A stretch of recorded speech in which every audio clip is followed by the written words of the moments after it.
We are live talking. Well, this has been a crazy day. It's been a long day if you're following us here at the Voice of College Football and from the Hawkeye of the Storm.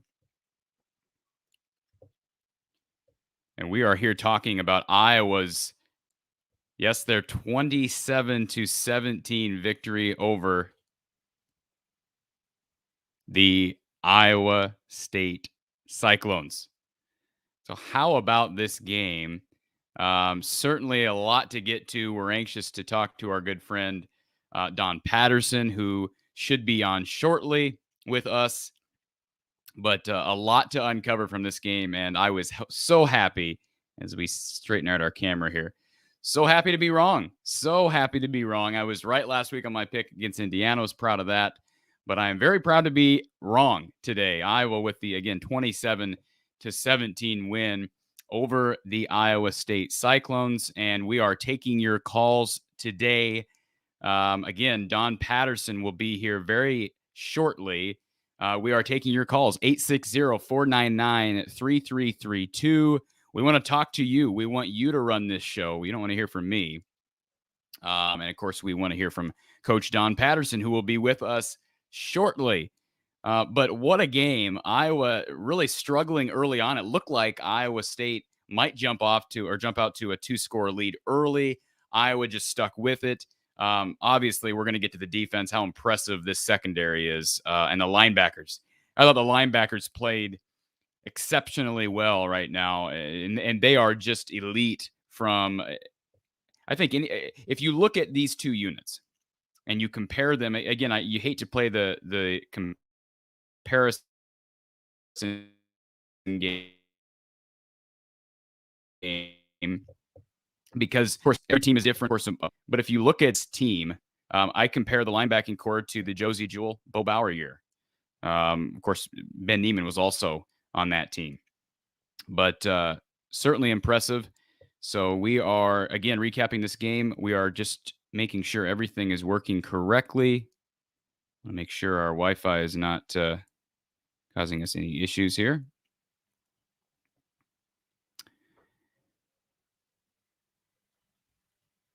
Joseph Walters, that was an awesome, great win for the Hawks. Absolutely. I mean, how can you argue that? How can you argue a 27 to say, very similar to what we said last week against Indiana? How could you argue a 34-6 victory?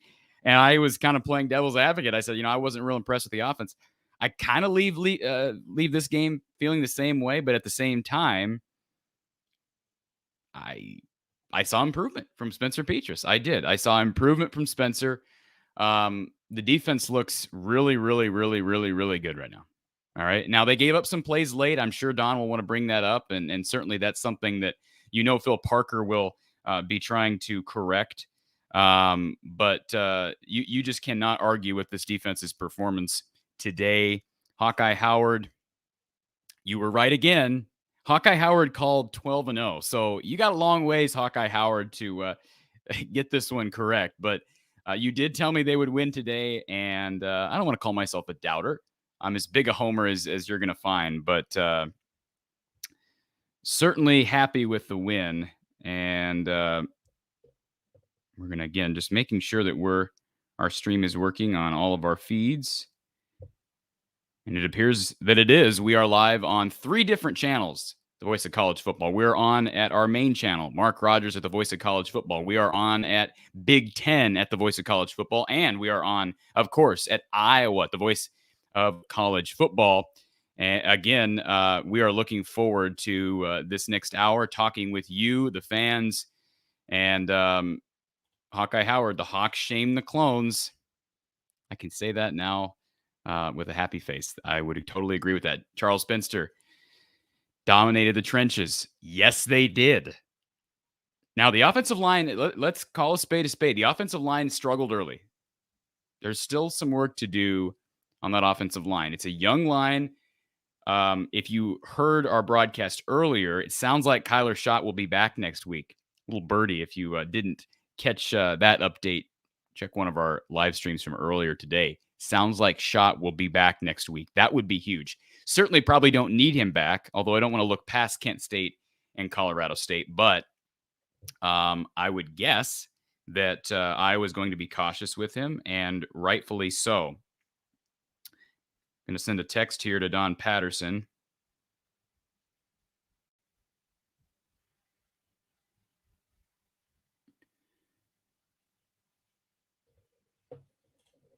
Secondary was lights out against another top 15 opponent. Yeah. Lights out. Yeah. I mean, how do you argue? And now I find it great because I will say I was right on this.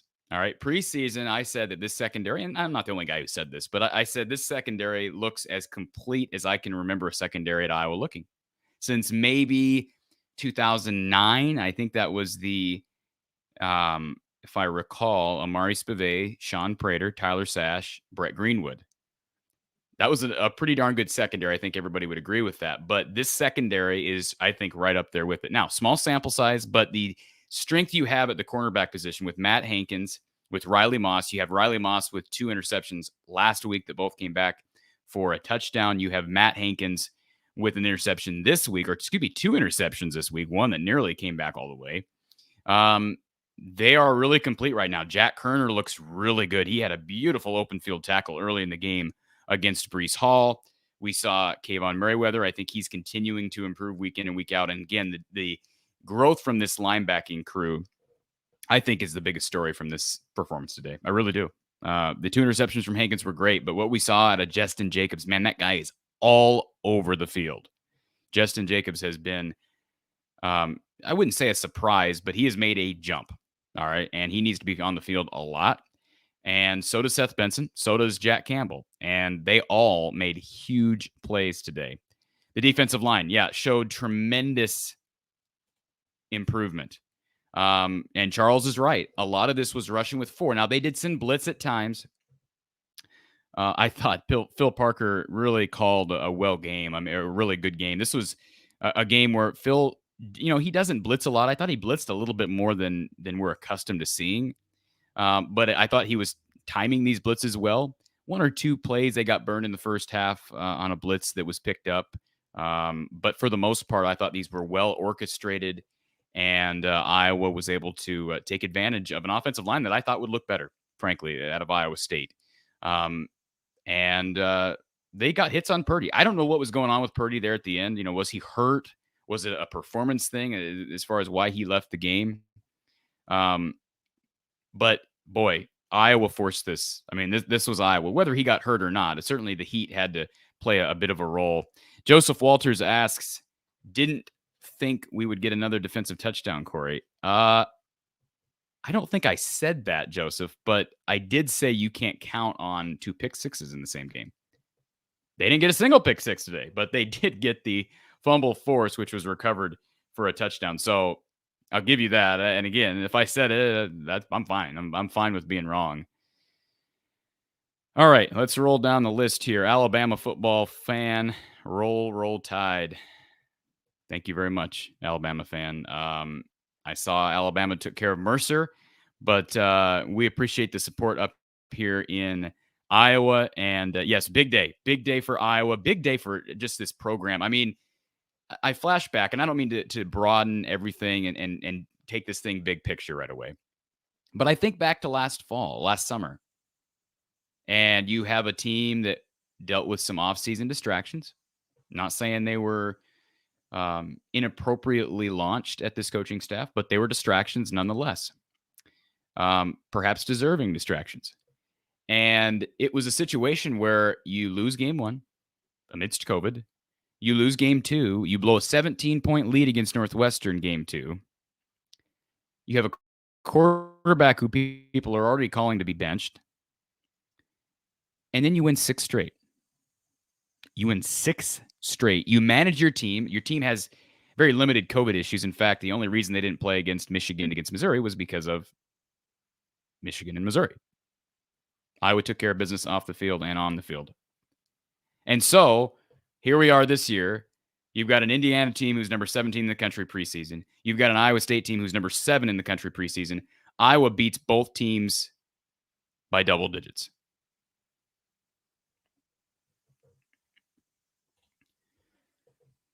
You cannot argue with that result.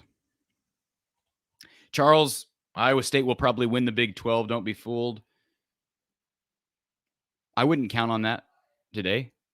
And I could be overreacting to the moment. I didn't think they were going to win the Big 12 preseason. I think Oklahoma will win the Big 12.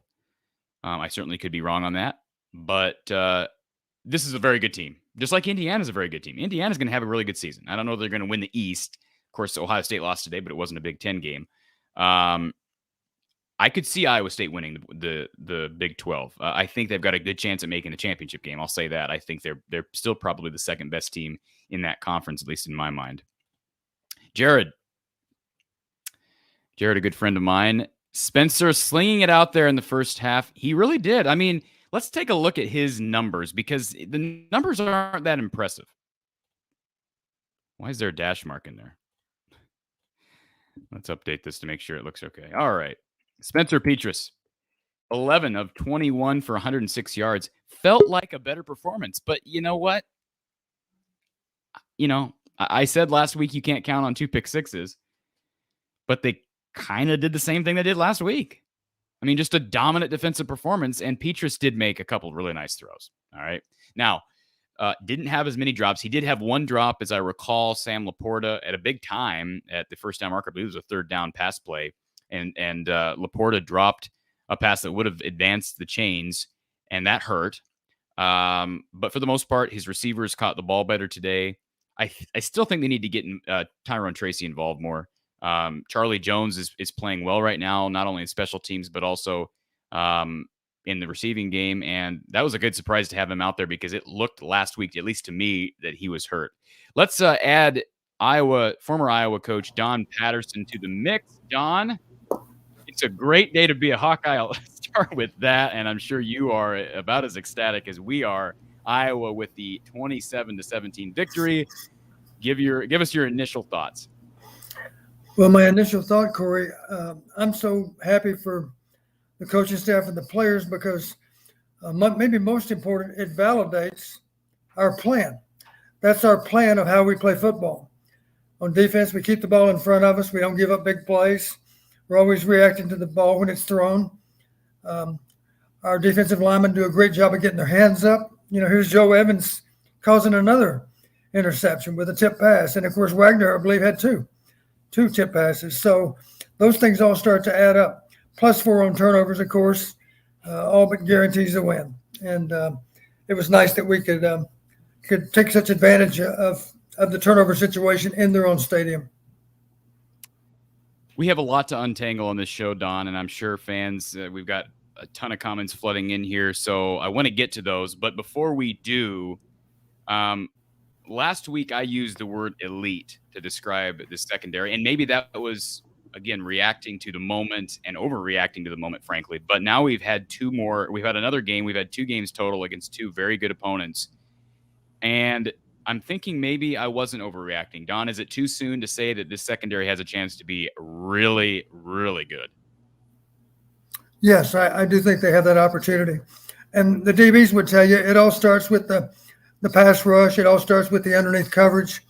Linebackers have to do a good job in zone coverage of fence posting those receivers that are deeper down the field, defending those seams from underneath. And our guys, of course, have all that understanding that they need to be able to get that done. Just a complete win in every way. The thing I appreciate also, once again, we clearly won in the kicking game. As we talked about last week, that's a game within itself. And you'd have to say our defense won versus their offense. You might argue that our offense did not win versus their defense, but we clearly won in the kicking game again. And at the very least, that's 2 out of 3. And Torrey Taylor looks, we talked preseason, Don, you and I talked about would he be able to figure out how to punt a traditional style. He seems to have figured it out. We've had a big sample size because this offense hasn't always looked great these first 2 weeks. And I don't remember a bad punt from Torrey. No, he's got just such an incredibly strong leg. It's not that he has to hit the ball perfectly for it to go a long way. He might go end over end even, and it still might go 50 yards. And, of course, you know how wind resistance works. the efficient way to get the ball way down the field is to spin the ball off your foot. But he's proven he didn't even have to do that. He's got a lot of what we used to call farm strong, right? He's just got a lot of natural strength in his leg. As far as Caleb Shudak is concerned, because I want to bring this up because you brought up the kicking game. I'm really proud of Caleb because that first kick from whatever it was, like 50 yards, I don't know what happened on the snap. I thought it was a decent hold, but was it out? Almost the people friends we were watching the game with thought that the holder maybe didn't get it in the right spot on the ground. Did you see anything on that? Or was it more distraction? It was a great effort on the part of the holder just to fill the snap. That's how high the ball was. He came off the ground to field it. He got it back down on the ground, and at that point, of course, it's not hard to imagine that you might have an errant kick. So it certainly wasn't the holder's fault. It certainly wasn't the kicker's fault. It was all on the snapper. And then later, of course, he knocked one through with his usual consistency. His PATs. I used to always tell our kickers, there's an expression that relates to what you're doing. People always talk about splitting the uprights. So every time you line up for a PAT, if it's not right down the middle, then you need to be asking yourself, why not? Because, of course, you still might have it within the uprights on a PAT, but that's because you're 20 yards away from the uprights. Try being 50 yards away. Now your margin for error is not nearly as high. So it's critical that you split the uprights on all those PATs. That should give you confidence that you can make them from way out on the field. Okay, let's get to some of these comments because I don't want to get too far behind in the chat. Let's move down to, we ran through some before you jumped on here. Hawkeye Howard says the O-line is getting better every week. We've only seen 2 games. I saw marked improvement. They're still waiting for Kyler Schott to come back. What did you see from the offensive line? I still have concerns about our running game. We didn't run with any kind of consistency. I think the smartest thing that Brian did, there were a lot of good things that Brian did as a play caller. One of the smartest, we decided to start throwing the ball on early downs, and that gave us less pressure from the pass rush because it wasn't an obvious passing situation. We went to more short and intermediate routes. We had a much higher completion percentage. Of course, I'm talking really second and third quarters when I say all this. But the disappointment was we still didn't run the ball with great consistency, and that's a concern going forward. And we also did struggle. The second concern I had mentioned was pass protection, and part of that's on Spencer also. Spencer needs to understand what field goal range means. Now we still hit the 50. What was it? How long was the last one? 50 yards? One, I believe. 51. Whatever the case, it was a long field goal. But let's face it, you don't take sacks when you're on the plus 25-yard line. Third and long, you can step up in the pocket and you might get sacked, but that's -2, -3. When you try to bail out of the backside of the pocket, now it turns into -12. And now you've got a problem because you might not be in field goal range anymore. Even if you're in field goal range, the percentages have gone down on that kicker being able to drive the ball through the uprights, because the angles are changing with every yard you back up, the angles change a little bit.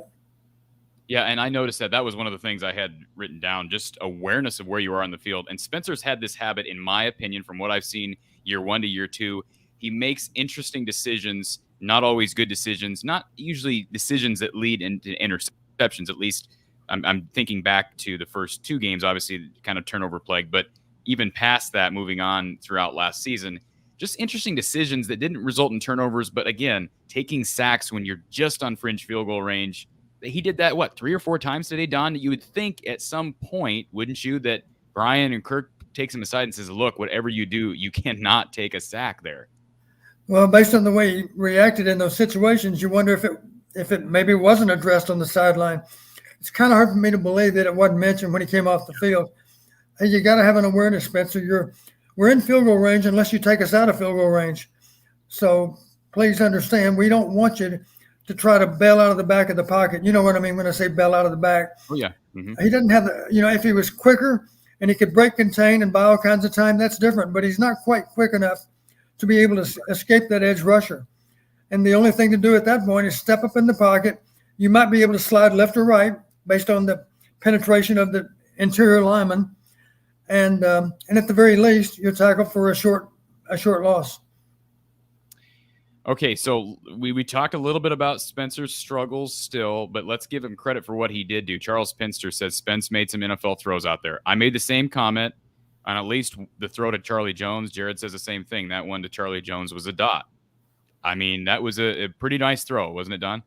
Well, the thing that stuck in my mind, nobody could rave about Spencer's play in the first quarter.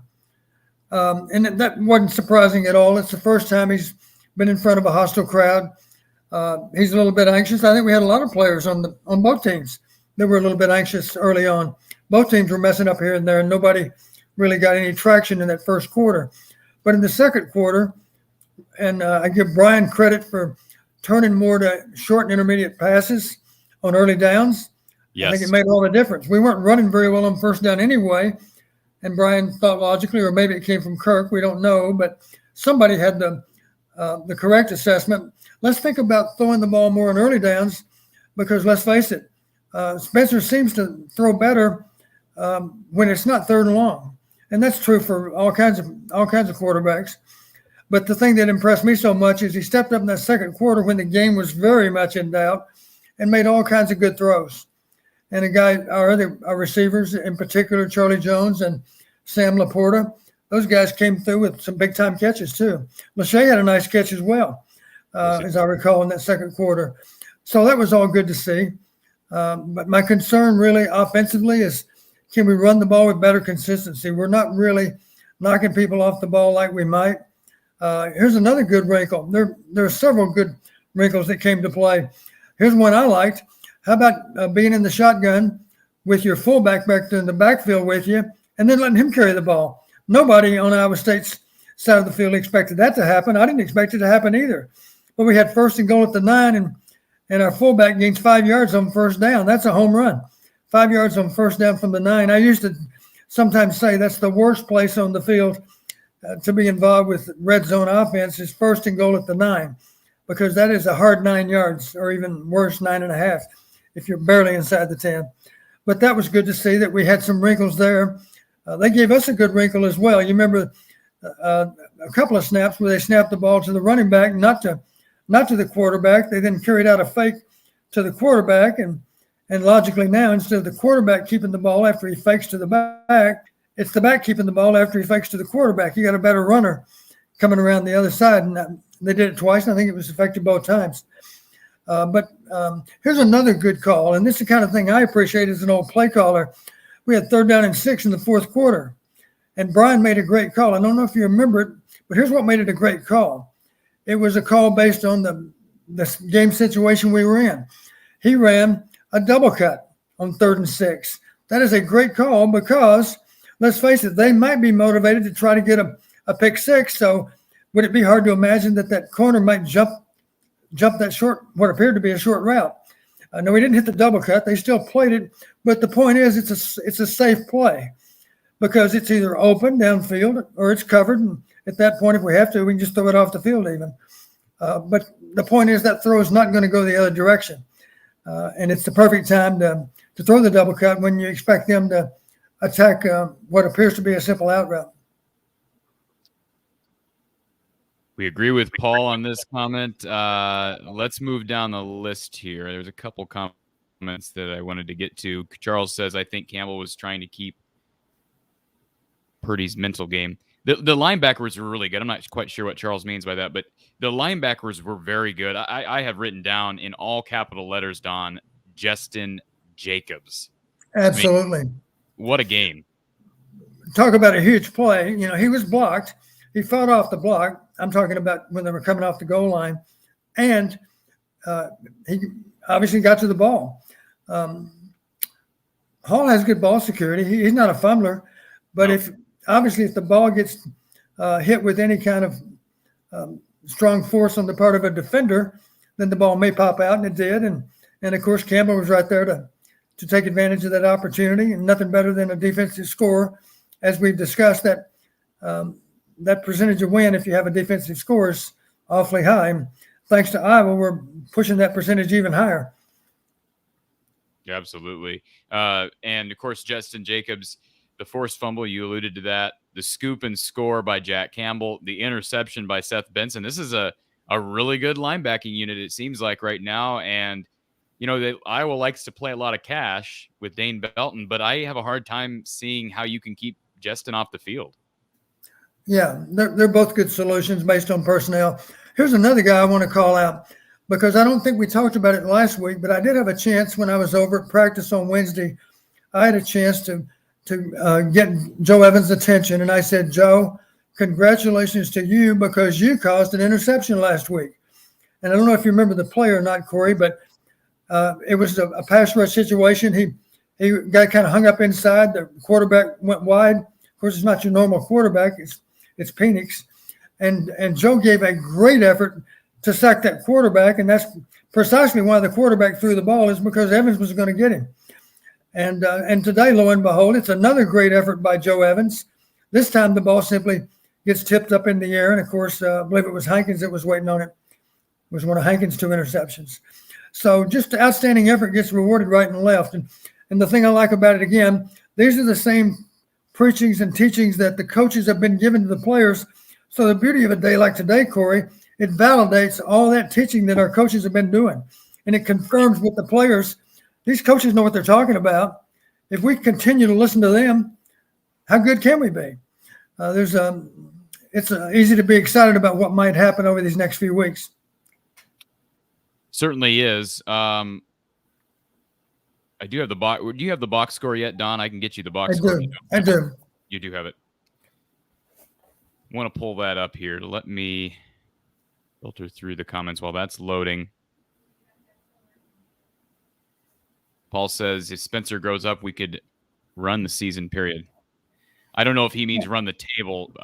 Obviously, that's a little bit overeager, but the schedule is... We refer to that as counting your chickens before they've hatched. Right. One at a time, please. As fans, we can do that, Don. I know you're a coach through and through, but the schedule shapes up pretty well. I'm not saying that this is going to be accurate prediction, but if I agree, if Spencer can continue to improve, the schedule is very workable, right, Don? It is. It is only if we subscribe to that idea of playing them all one at a time. This much we know about football. If you're not right mentally, then you can lose to any number of opponents. On the other hand, if you're right and they're not right, then you're just about guaranteed to win the game. So we just have to be sure that we just approach them one at a time. Let's not get too far ahead of ourselves. Absolutely. Eventtide says, can you imagine this team with this defense when the quarterback is on his game? Well, we saw it at least for a drive, Don. You mentioned the catch by Lachey. We talked about the catch by Charlie Jones. It seemed like, and I'm not saying it kind of went in the second half. I think situationally things changed. But in that second quarter, again, this is my perspective. You can correct me if I'm wrong. It just felt like something clicked for Spencer at that before that drive, that touchdown to Charlie Jones. Sometimes it might be as simple. I think one of those early completions, I believe, was the ball to Lachey. I guess I can't recall exactly in what order those throws were made, but my recall is that maybe Lachey was one of those early catches in the second quarter. And the beauty of that particular play, the ball was thrown high, the ball was thrown slightly behind him, and he still made the catch. It was a better catch than it was a throw. But right. I know this from coaching quarterbacks, when your receivers make plays for you to take you off the hook, so to speak, because you didn't make a great throw, that really boosts the quarterback's confidence in the receivers that he has. And of course, it gives him a chance to realize, it was completed, but I could have made a better throw. I could have thrown the ball a little bit wider, not quite so high, because as we know, tip passes end up in the wrong hands so much of the time.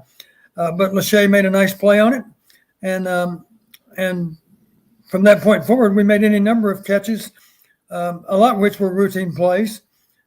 But in the first quarter, you saw him throwing the ball with too much pace at times, maybe rushing his throw. We had a naked there in the second half. I believe it might have been fourth quarter even, where he rushed his throw.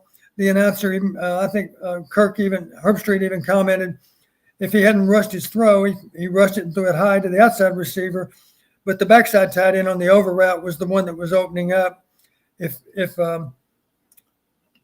Spencer would have just given it a little more time, nothing wrong with throwing to the outside receiver. It'd be a lesser gain, but just make a good, accurate throw. I believe that was a critical down, as I recall.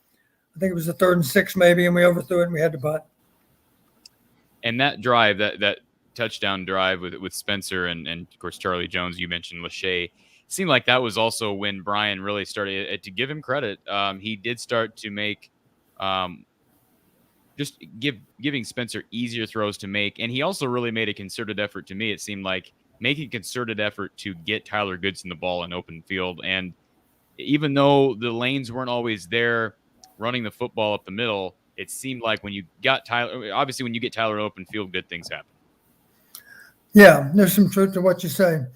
One mystery I still have, there have to be plays that are designed to get number 3 open, except, and I don't doubt for a second that some of those plays were called in the game and it simply didn't work out the way we hoped. But if I have one disappointment in terms of personnel through 2 games, it's that Tyrone Tracy hadn't had more touches. Yeah. And I'm sure, of course, the staff's going to be more than aware of that after they look at the game tape too.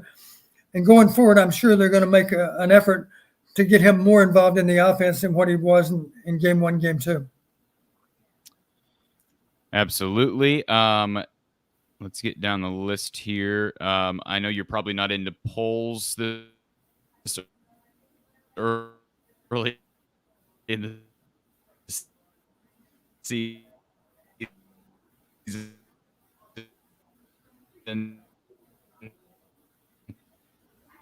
Paul says Matt Hankins played a near perfect game today. It was Riley Moss's week last week, Don, and it was Matt Hankins' week today. These corners are they're showing out right now. Well, the one thing that was obvious to me on that first interception, Matt Hankins is fortunate because he could have been flagged for holding. You know, he grabbed the receiver as the receiver went by him. He's smart enough. He's an experienced player. He grabbed him, but he didn't just maintain that grab for a long period of time. He grabbed him enough to slow him down, and then he was able to catch up. And, of course, the ball was a little bit underthrown. And I give our DBs all credit for having good hands. Hankins went up and did a nice job of high pointing the ball. He looked like a receiver more so than a defender at that point in time. All of our DBs would take offense to that because they would ask me the question, who says a defensive back can't catch the ball as well as a receiver? And they're right. We have some DBs that do have wide receiver hands. And that's one reason we end up with so many picks. Don, I'm having a internet issue here, so I'm going to set you up with a question, and then I'll let you answer that, and I'm going to just excuse myself just for a second to try to fix this issue. Sure. So one thing I had written down is again, these are just some of my notes. We talked about Justin Jacobs. Stretch play selection. I don't know why I had this written down, but it seems like at times Iowa picks interesting times. Brian picks interesting times to run the ball out wide with a stretch play. I believe in the first half there was a 2nd and 10, and he called a stretch and it lost 3 yards, and now you're stuck with a 3rd and really long. What's your theory as far as types of running plays? I mean, you were an offensive coordinator. What's your mindset as far as what types of runs to play at what yardage length and, of course, what down? Well, that's difficult to say because what you factor into that are the individual matchups that you have out at the point of attack. You know, if you have an All-American tight end and they have an outside linebacker that's inexperienced or doesn't have the same ability of your edge blocker, then that's all the more reason to run a stretch play in that direction. Of course, we have and our center is a good example. You know, he does a great job of reaching to the call side. If we're going to run an outside zone, you can bet that he's going to do a good job of cutting off that inside that first down lineman to the side of the play. It doesn't really matter if he's lined up over the guard or not. Linderbaum is so athletic, he can still get in position to cut that guy off. And the bottom line, of course, all those guys are moving their hats in the same direction and straining their hips in that same direction. And with a little bit of luck, there's no penetration on the part of any defender. And at the very least, there's always a seam for a good running back to find that that sliver of daylight that they need to be able to spurt through that hole and work their way down the field. Okay.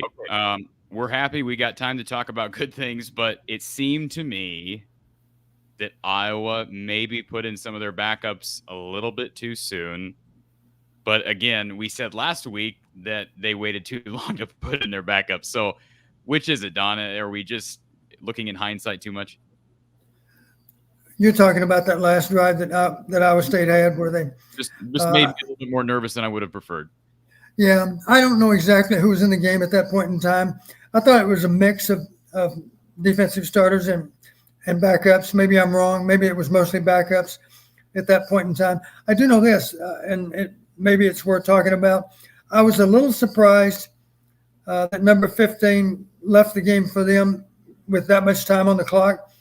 Honestly, the impression I had as an old quarterback coach, it was almost as if Coach Campbell wanted to blame Purdy for the offensive problems, and they weren't nearly all on Purdy. The tip pass, of course, was not his fault that it was tipped. And, of course, the interception that was a scoop and score, that wasn't his fault either. So I just wondered why he pulled him so early. I understand getting him out. I think we were ahead by 17 at the time. Yeah. And at that point in the game, it was kind of hard to imagine that we weren't going to win the game. But you never know. There's still a lot of time on the clock. But I was surprised that they pulled him right then. They put in the backup, and I don't doubt that the backup's worthy of playing time and needs playing time, just as our guy does. But I was just surprised that they didn't give him a chance. As I recall, maybe the two previous possessions had gone south on him. Maybe both of them were turnovers, but maybe neither one of them was Purdy's fault. So I thought at least they'd give him one more series.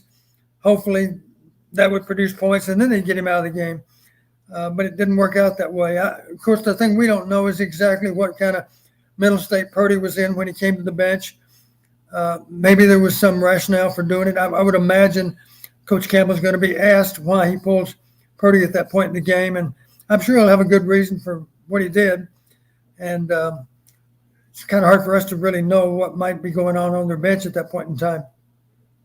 Did it seem like to you, Don, and I could just be a biased fan, did it seem like to you there were a lot of missed holding calls against Iowa State? I do remember there were times for sure when their linemen were holding us. Now, you realize that was a Big Ten crew.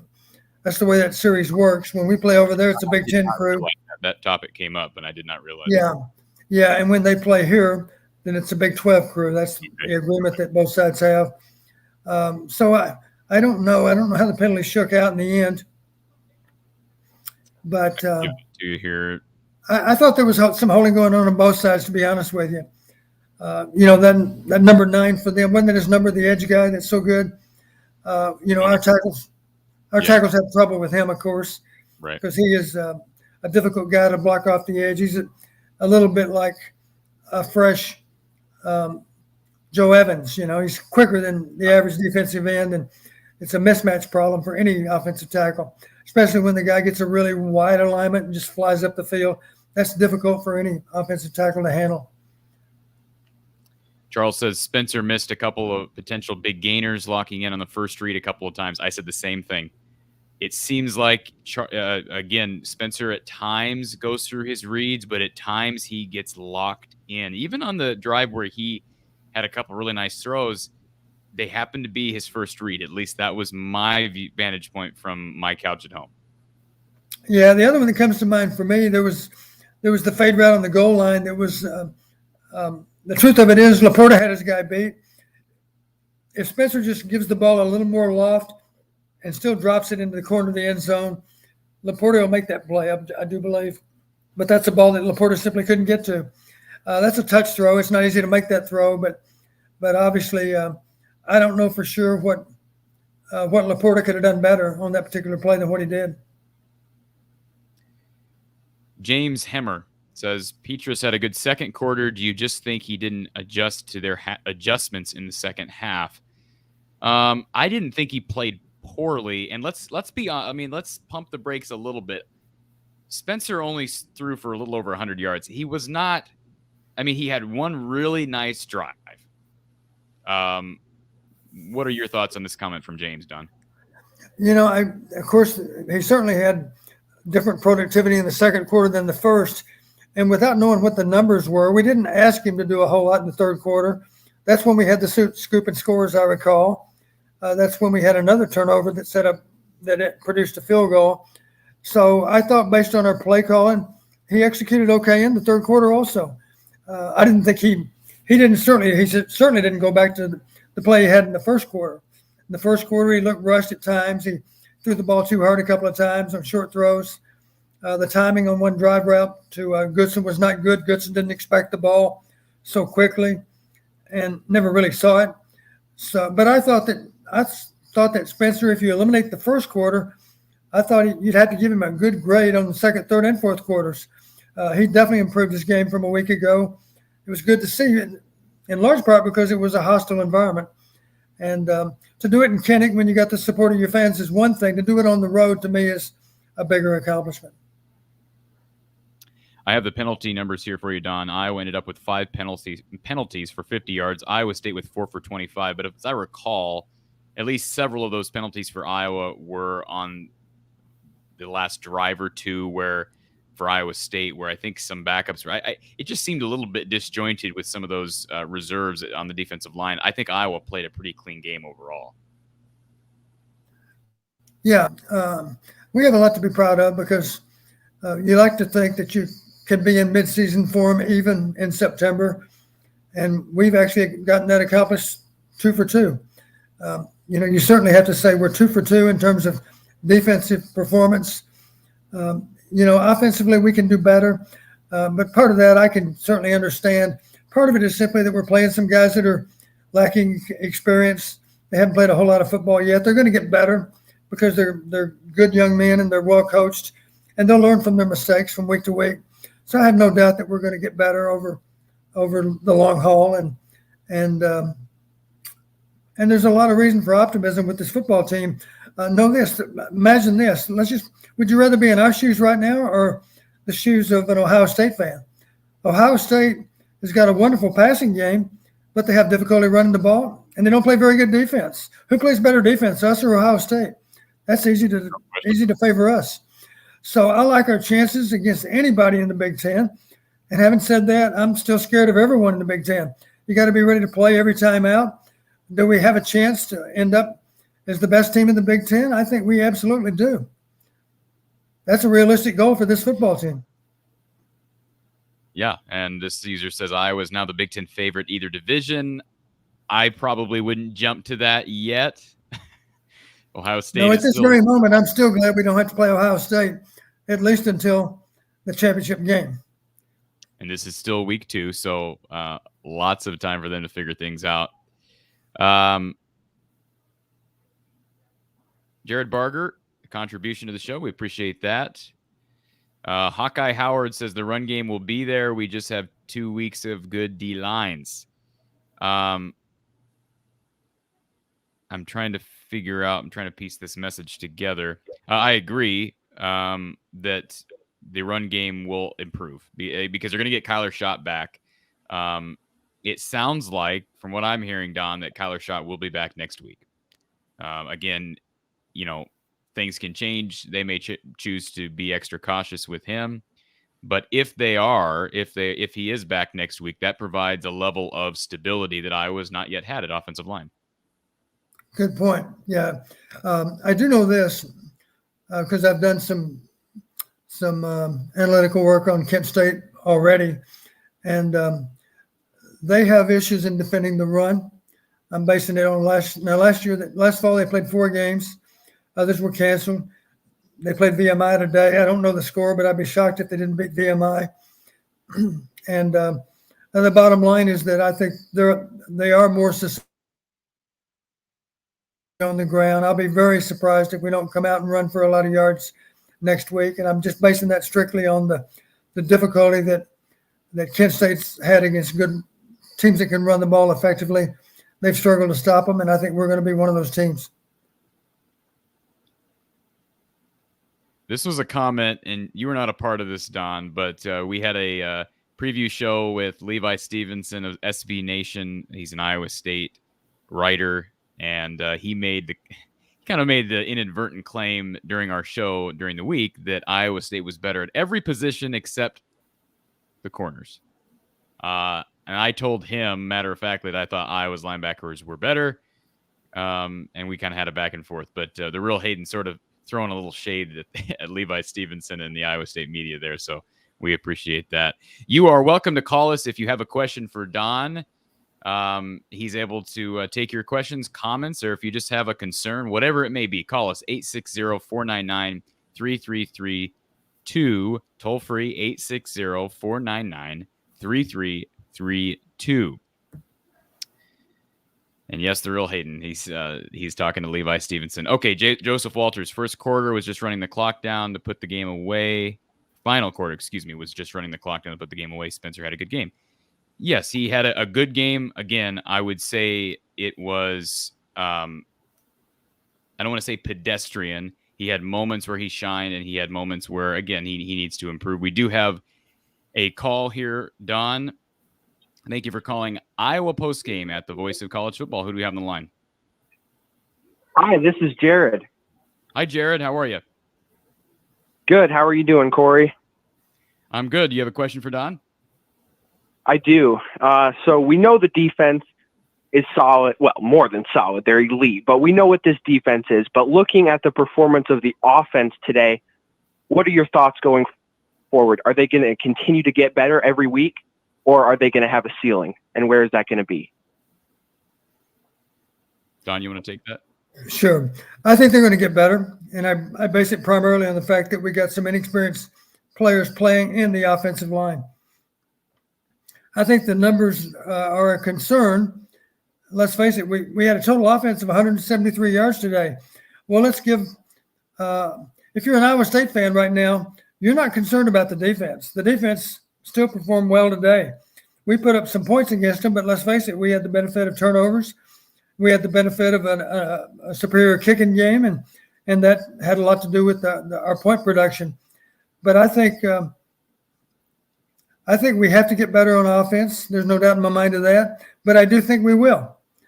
And in the meantime, of course, the defense is going to keep us in each and every game. I don't care how poorly we perform on offense, unless we turn the ball over left and right, then we're going to be in every game because the defense is not going to give up a lot of points.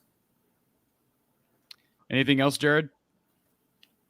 No, that pretty much sums it up. Thank you very much. Nice talking to you, Don. My pleasure. All right, we got another call here, I believe, for you, Don. Well, we did. They just dropped off. If you were trying to get us and we cut you off, we apologize for that. Call us back, 860-499-3332, 860-499-3332. We did have another caller, so call us back, please, and we will get you live on the air. All right. Andrew Chubb says, let's talk about that targeting play that wasn't called. And I think Andrew's referring to the Oregon game. I didn't see a targeting play. Did you catch the end of the Oregon game? I know we're talking Iowa State, but did you catch the targeting that was not called that I believed was actually targeting? I did, and I would have ruled it as targeting. They even announced at the time that, of course, if you're targeting, you're hitting with the crown of your helmet. They even specified it doesn't mean that you're hitting the opposing player in the head. You can hit him in any part of his body with the crown of your helmet. And the crown of the helmet certainly, to me, as I recall, ended up maybe in the back or in the side of the receiver. Matter of fact, that was number 2, as I recall, wasn't it? I believe that was Olave. So I thought it should have been called. I thought they would call it, but they didn't. So you never know exactly what's going to happen with targeting. I do feel badly that some guys lose out on more than one half a play. Of course, if you're tossing the game, you're going to lose out on that quarter plus the next quarter, whenever that might be. So it's just unfortunate that we have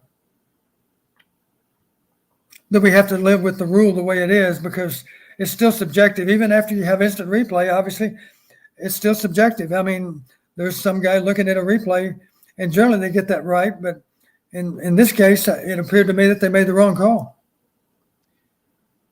I agree. All right, we've got our caller. I believe he is called back. Let's see if we can get him on the air here. Thank you for calling Iowa Postgame at the Voice of College Football. Who do we have on the line? Oh, this is James. Hi, James. How about those Hawkeyes? They did good. One thing I wanted to talk about was the special teams. Charlie Jones and Torrey Taylor. In part, I feel like if Torrey Taylor didn't put us in such a good field position, I don't think we would have been able to be in the position we were to win the game. I would agree with that, Don. Do you have anything to add? I think just the punt return game and the punting game in general far exceeded what Iowa State brought to the table today. Yes, it did. I'm looking here quickly. Punt return yards for us, we had 53 return yards on the part of Charlie, and they had 11 return yards. We get the punting averages. Let me find it here. We were 8 for 409. That was 51.1 per punt. They had 11 yards returned, so that takes us down to 398. So our net was just a hair under 50 yards per punt. That's it. That's after you factored in their returns. They only had one return for 11. We had 53 return yards. Their average without the return yardage, it was 7 punts for 296. You subtract that 53 yards. Now you're down to 7 for 243. And now you're down around 35 yards per punt. So really, every time we traded punts, it was more like 14 or 15 yards field position. Isn't it incredible? We started the game, of course, we took the ball. They took the win, but with every time we traded possessions, we kept moving down the field, even though neither team was making a lot of first downs. Yes. So it was kind of refreshing to see. We're actually going into the win in the first quarter. We're basically trading punts and we're gaining ground. It's nice that it could work out that way. That's when you know you got a superior punter. Anything else, James? I was going to say the punt put us in position for that scoop and score, because if he gets in the end zone, I don't think Breece Hall fumbles it as much as he would in the 6, because the only option they really had there was to run the ball. Yeah, and Torrey Taylor has consistently gotten that ball inside the 10. There have been a few punts in the Indiana game and in the Iowa State game where, I mean, you're literally talking 5 yards. I mean, he is spinning every ball back right now, Don. I am amazed at how quickly he has picked up the traditional punt, because you and I talked about it, and we weren't real sure. Even you talked about maybe data that suggests that it's hard for a rugby-style Australian punter to learn the American style of punting. I knew he'd worked on it over the summer. The thing that surprised me is in the Kids' Day scrimmage, when he punted that day, I think it was all rugby punt. And I wondered, are they going to have some traditional punting or not? And the answer is yeah, we are. We're, of course, a threat to do either one at any given punt.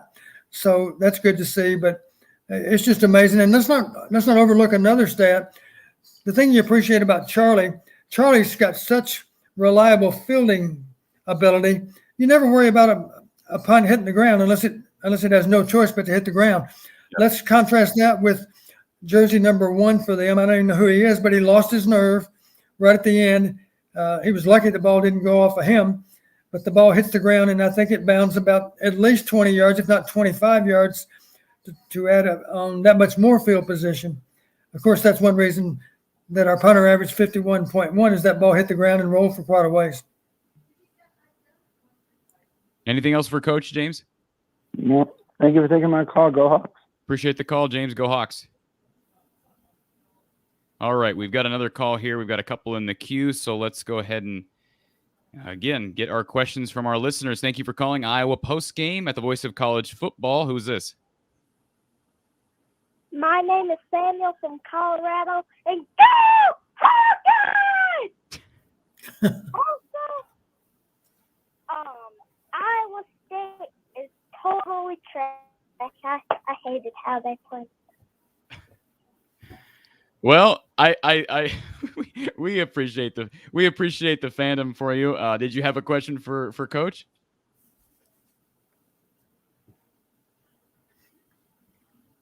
I think it might be past his bedtime. I was just wondering how our defense is looking. To me, it's looking pretty good, but I just wanted to know your insight. Don, you want to take that one? His comment was that he thinks the defense is working pretty well. Yeah. You know what? I think he's right. That young man may know a lot more about football than what we thought. Anything else, caller? No, not really. All right, you keep bringing the Hawkeye fandom to Colorado, all right? Okay. All right, take care. Have a good night. Okay. Gotta love the callers, Don.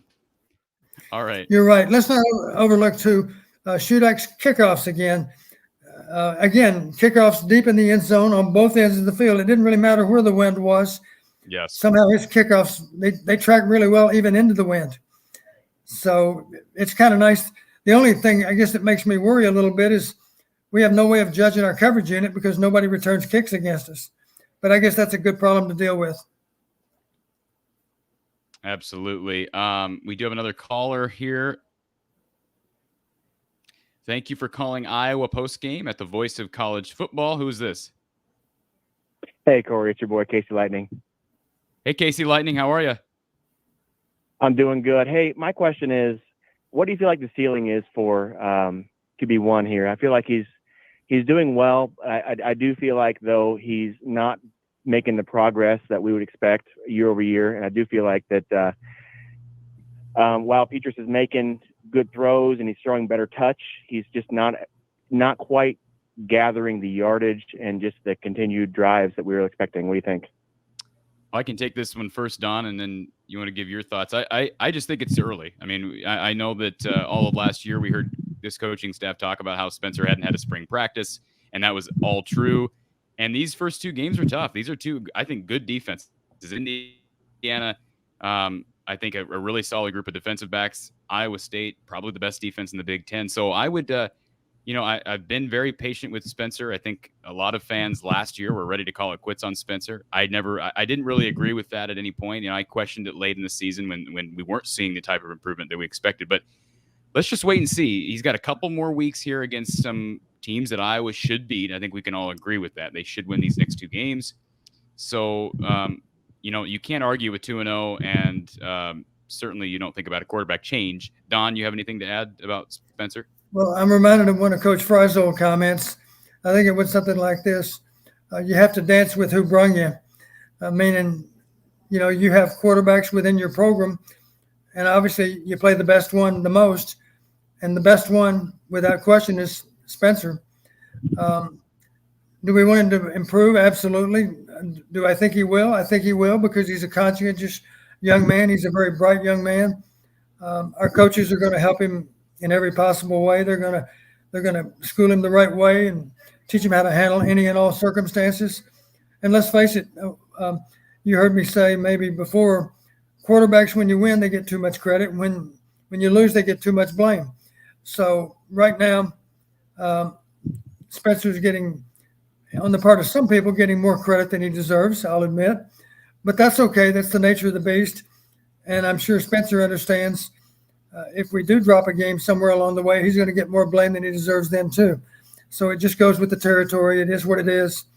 And unless you have a thick skin, you shouldn't be playing quarterback because it's hard to be on top of your game all the time. And if you're not, then you're probably going to hear about it.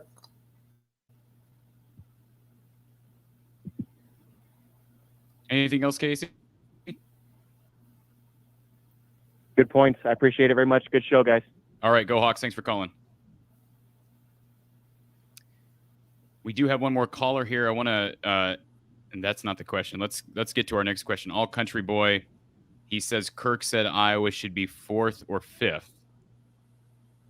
I haven't listened to his post game, but we'll have to listen to that, Don, because I have a hard time believing that Kirk would make a comment about the rankings unless it was done in with a lighthearted jesting, if you will. Are you sure, All Country Boy, that you were actually hearing this from Kirk, or maybe it was a Kirk lookalike somewhere?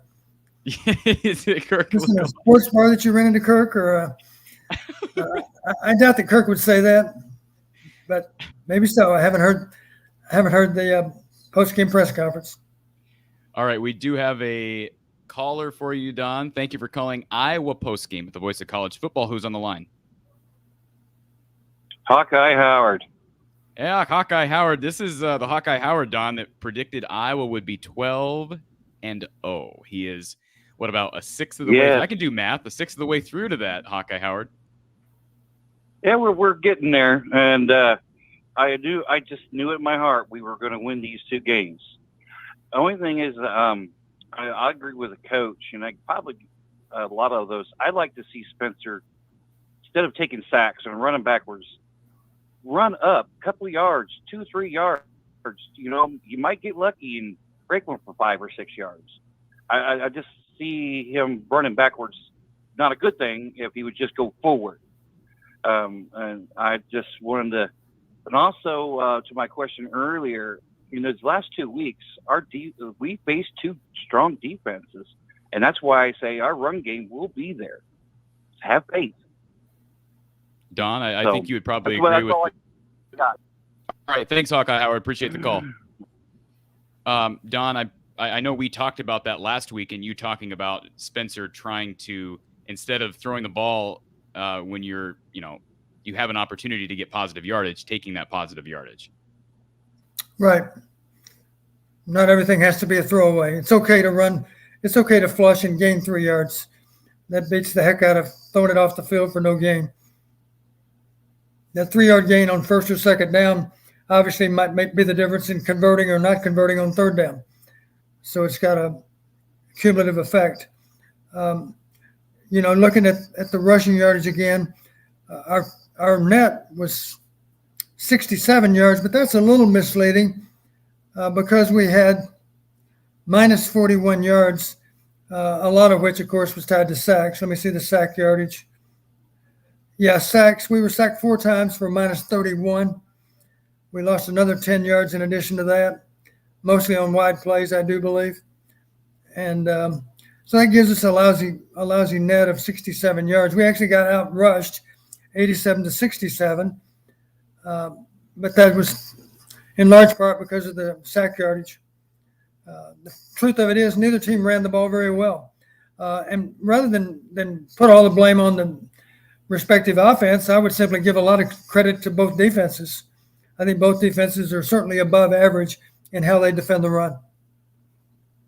You are listening to Iowa Postgame with the voice of college football. I want to remind everybody, if you're enjoying the postgame with Don, be sure to share this stream out to social media so that others can be a part of the content as well. If you're enjoying it, certainly others will enjoy it as well. I want to get to a couple questions here, Don.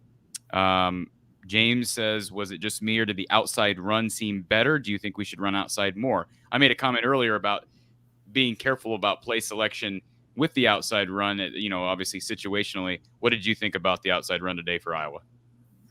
I don't know how the numbers really shook out. I guarantee you with quality control that they have within the program, they're able to tell you the productivity behind each and every run play. It reminds me one time, my wife asked me, why do you keep running the ball up the middle? And I said, well, which play are you talking about? Because there are 3 different plays that run up the middle, and they all average better than 5 yards per attempt. So which one are you talking about? And so my point is, if a coach's wife feels that that's not good enough, then it's understandable that the fans might feel that way sometimes.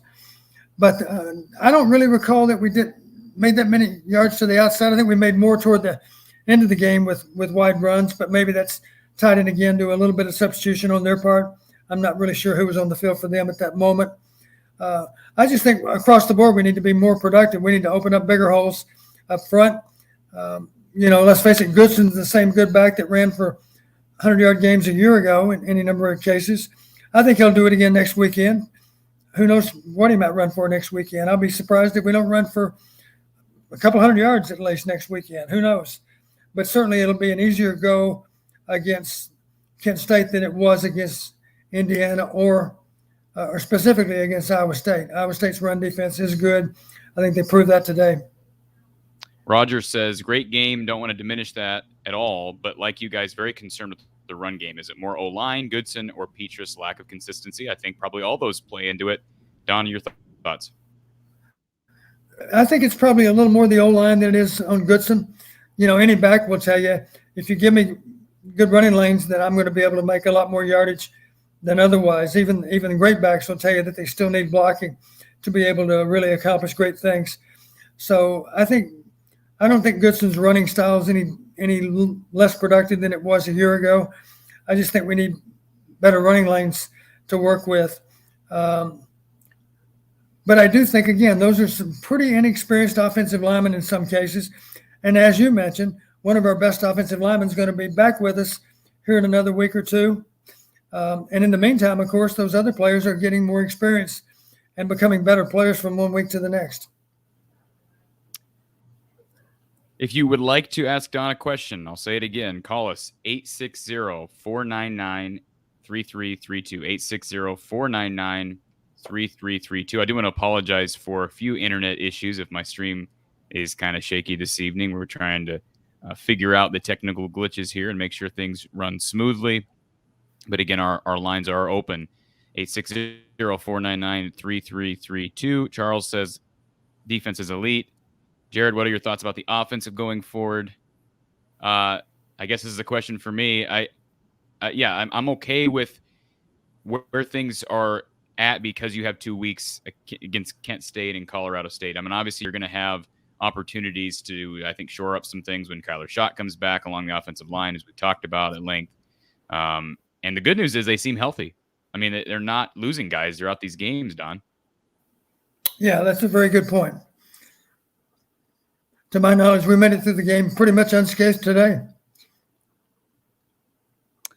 All right, let's slide down got a Buckeye fan on here. Wish I could say the same about my Buckeyes. I think we have the personnel, but the scheme is terrible. Do you have anything to say to comfort Buckeye fans who are mourning the home loss to Oregon, which shocked me? Yeah, I assume he's talking about the defensive scheme at that point. They still, although it's so unusual to see an Ohio State team that doesn't appear to have much confidence in their run game. Now, maybe it's simply a case of them feeling so good about their passing game. Imagine this, Corey, they had 3 receivers today that were all over 100 yards receiving. That's pretty amazing. But the downside, of course, is they still got outgained. And I don't know what they ran for, but I'm pretty sure it was less than 100 yards. But their problems really primarily are on defense. You got to stop people. You got to at least slow them down. I was watching Army and Western Kentucky. Western Kentucky had a really good passing game today too, but they couldn't stop Army's option offense, and in the end, Army still beat them. So the pressure's on when you have a suspect defense. Offensively, you feel like you have to go out and score with every possession. And obviously, if you have an off day and you turn the ball over 2 or 3 times, you got no chance. So that's kind of where Ohio State is right now. They have to find a way to be more efficient on defense because they're simply giving up points like Ohio State fans aren't used to. Michael Wheatley says, let's go Maryland. I guess we got a Terrapin fan here, and obviously Iowa fans. This is the next Big Ten opponent for Iowa. Let's remember it's a Friday game coming up in a few weeks against the Terrapins. So, of course, Iowa's got some business to take care of first, but Maryland right around the corner. Cop, I don't want to butcher your name, Cop Pierfy says the problem is Iowa coaches always held back their aggressive play calling. I wish the Hawkeyes just breathe the crap out of the Cyclones. Not sure exactly what he means there, but I think wishing that Iowa could be a little bit more aggressive, but you can't argue with the result. Yeah, exactly. I know that Kirk Herbstreit talked about it today. He made the comment that as he sees it, more teams going forward are maybe adopting the Iowa philosophy on defense. With all these spread offenses, they like to get you spread out, and then if you're playing man coverage, of course, they just simply manage to match their really, really productive receiver versus your lesser defender. Now you got problems. The beauty of zone defense is that you keep the ball in front of you. You eliminate all kinds of big plays.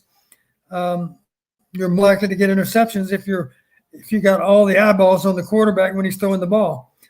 And of course, you still have a chance to get good pressure with your front without having to bring 5 or 6 rushers.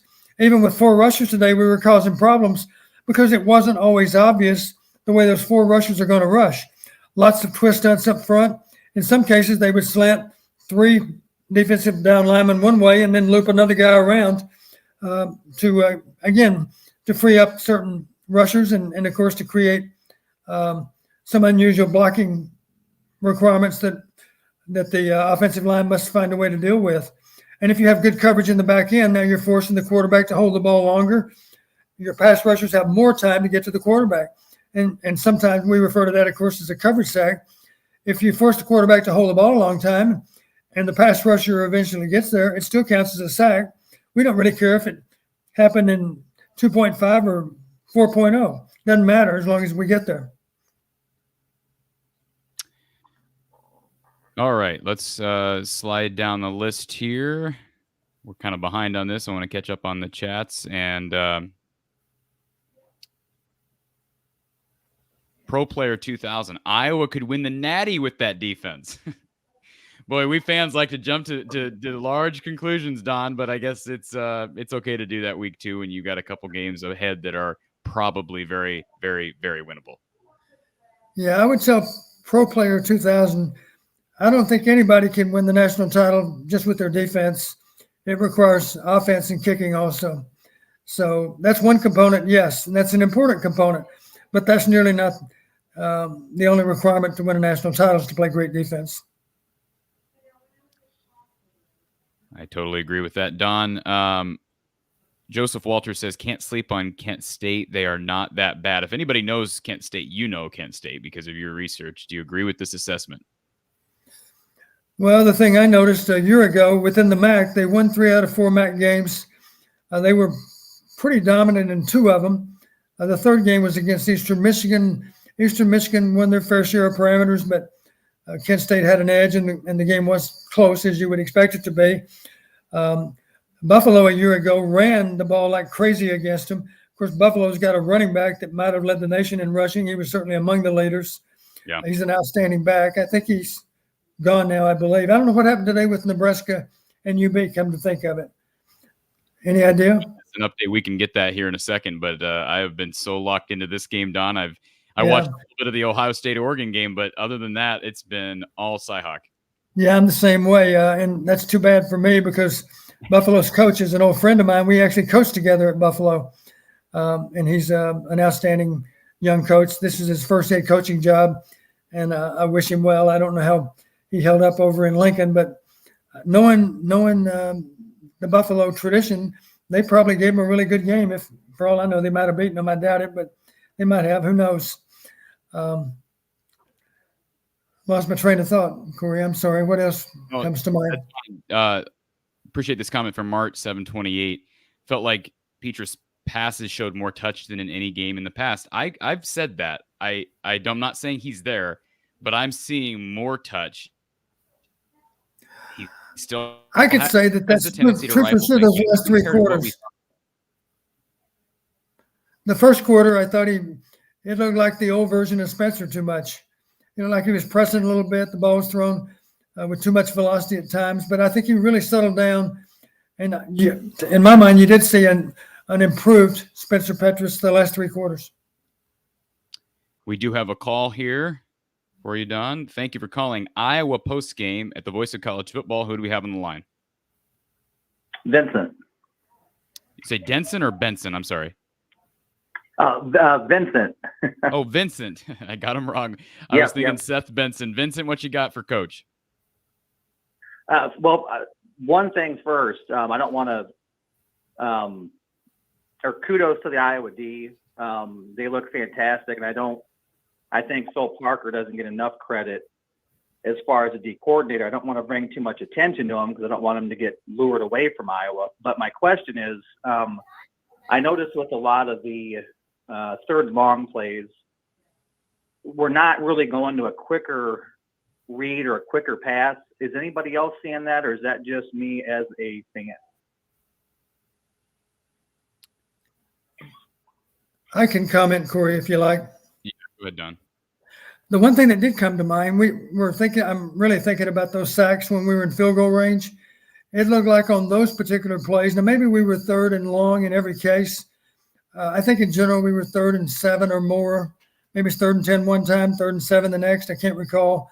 the exact down and distance, but Yeah. for whatever reason, it seemed like Petrus held the ball for a while without any idea of where he wanted to go with it. And by then, of course, the pass rush was a threat to him. If he got a little bit of push inside, if he has a little push inside, he tends to try to escape to the outside. And of course, that puts a tackle in a horrible position because that contained rusher is up the field. The tackle thinks he's doing a good job, and all of a sudden, you've changed everything when you decided to try to escape outside. And even though he was blocking the guy peels off of the block, of course, to be able to rein in Spencer. So Spencer's just got to learn to step up in the pocket, maybe slide left and right.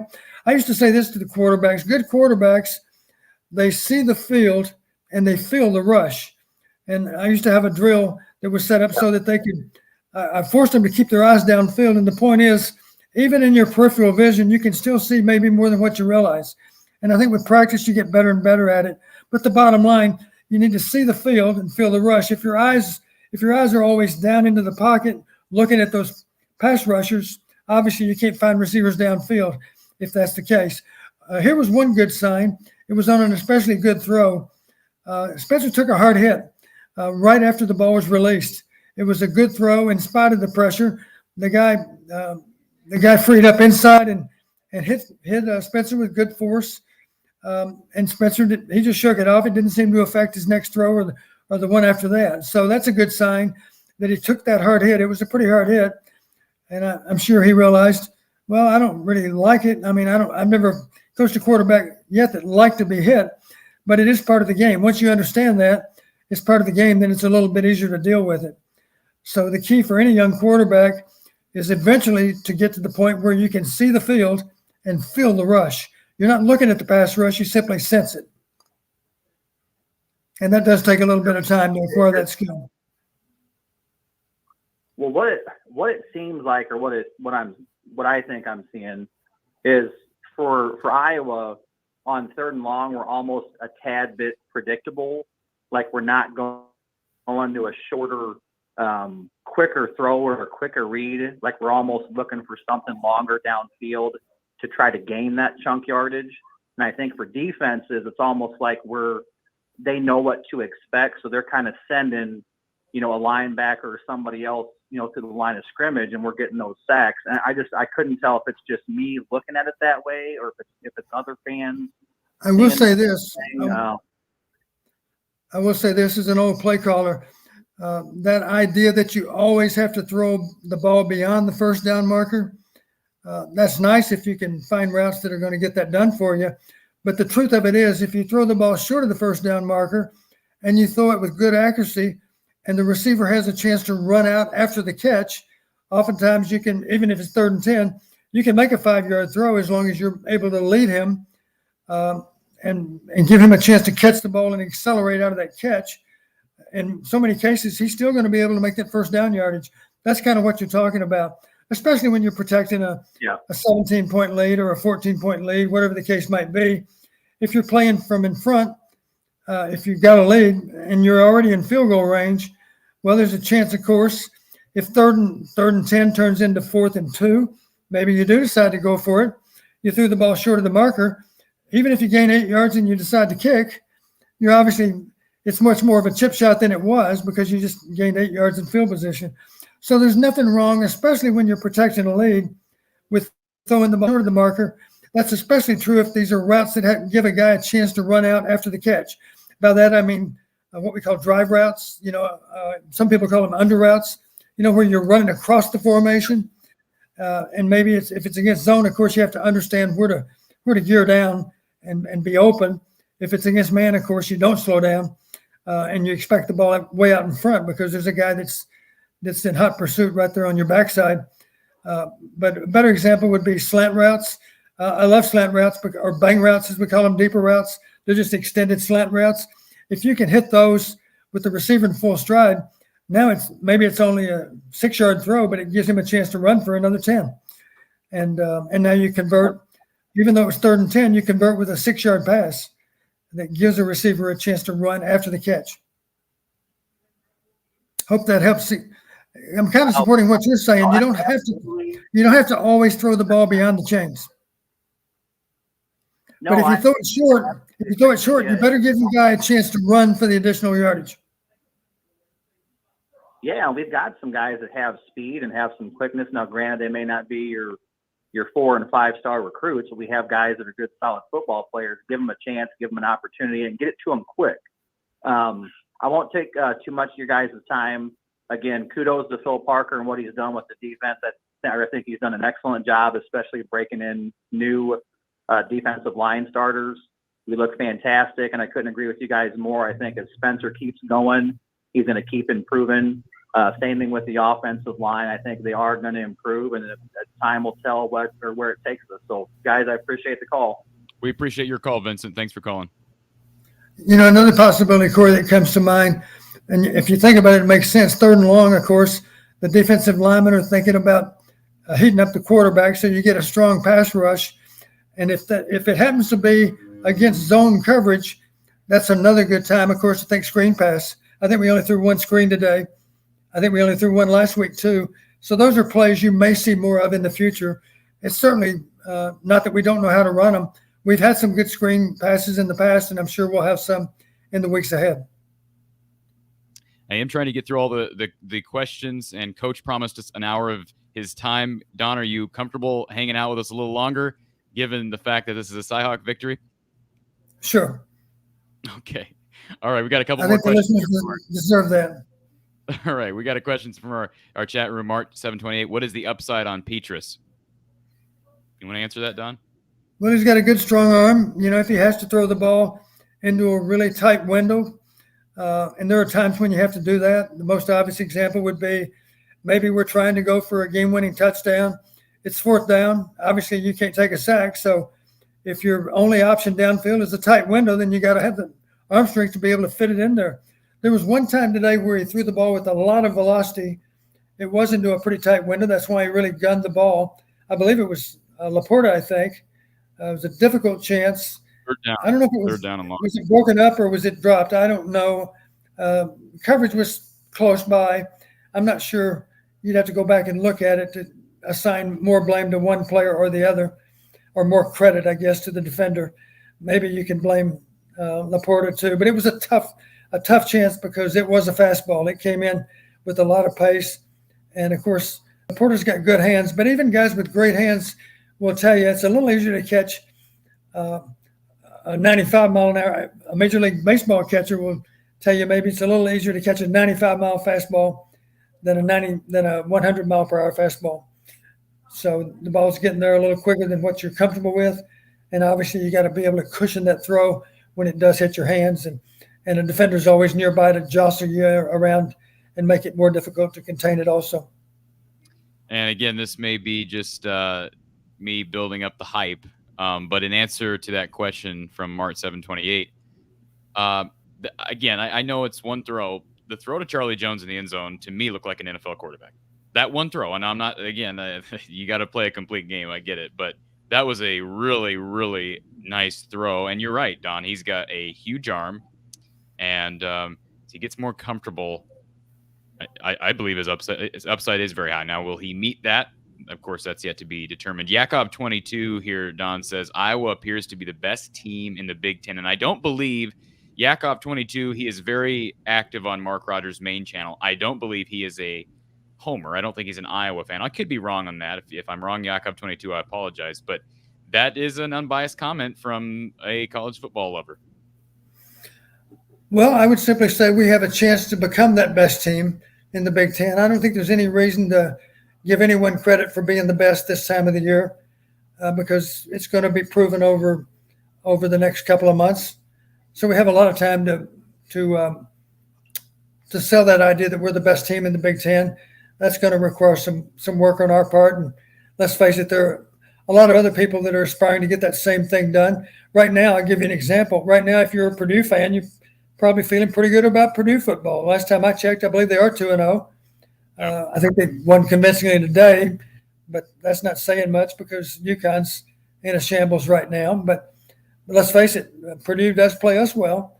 You know, Jeff Brom is an outstanding offensive coach. I'm sure if we ask Phil Parker which offensive coaches does he respect the most in the Big Ten for how well they do their job, I'm pretty sure he would give high marks to Jeff Brom at Purdue. So that's one game that's going to be difficult. There are a number of others. Maryland scares me because they have so much big play potential, so much home run potential. They don't sustain drives maybe, but they just beat you with big plays. Now that's our strength, of course, is defending big plays or guarding against big plays. But it's still a possibility that they'll be able to hit some on us. Let's face it. Today, I thought we were going to be up 14-3 at the half, and now all of a sudden, one big play cost us I don't know how many yards. It must have been a 40, 50-yard play, and it all started with our backside corner losing position on the ball. The ball broke all the way across the field, and it was a race to the pylon. And thankfully, number 33 was there to bump him out of bounds, but it didn't matter. The next play was a 4-yard touchdown, so we still gave up the points. I'm not going to take away from Riley's effort on that play. Riley was a little bit out of position. That's why it turned into such a long gainer. But I give him credit for really, really good effort just to be able to prevent the touchdown on that very play. Right. And the thing we know, you have to sell out on that play, and maybe they're going to score the next play. We'll never know until we stop them on the previous play. So at least we forced them to snap the ball one more time. They were able to score, but the fact that Riley hustled and got him out of bounds short of the goal line gave us a chance to prevent that touchdown at the end of the half. We didn't get it done on the next snap. You can give good credit to Iowa State for knocking the ball in. I believe that was Brees Hall that scored on that play. But at least we had a chance to prevent that last-second touchdown in the first half. We got an Irish fan telling us congrats on the big Iowa win. We appreciate the support from a Notre Dame fan. This user asks, is the Hawkeyes defense real or Iowa State and Indiana are just bad offense? I don't think Indiana. These are two of the more dangerous quarterbacks on the schedule, at least when I looked at this preseason, Don. I agree. I think our defense is real. It doesn't mean we don't have room for improvement. That's one reason that we play defense at a high level is we're never really satisfied with how we play. A good example, you can bet they're going to agonize over that long gainer right there before the half. Our goal is to go out there and play a perfect game defensively. Our goal is to never give up a 20-yard play. That's an unrealistic goal. It's hard to play all day without giving up a 20-yard play. I think we have done it a time or two, but it's not easy to do. More realistic, maybe you give up a couple that are 20 to 29, and if you're really, really on point, you give up no super explosive plays. Those are 30 yards and beyond. That's always our goal, is to prevent big plays.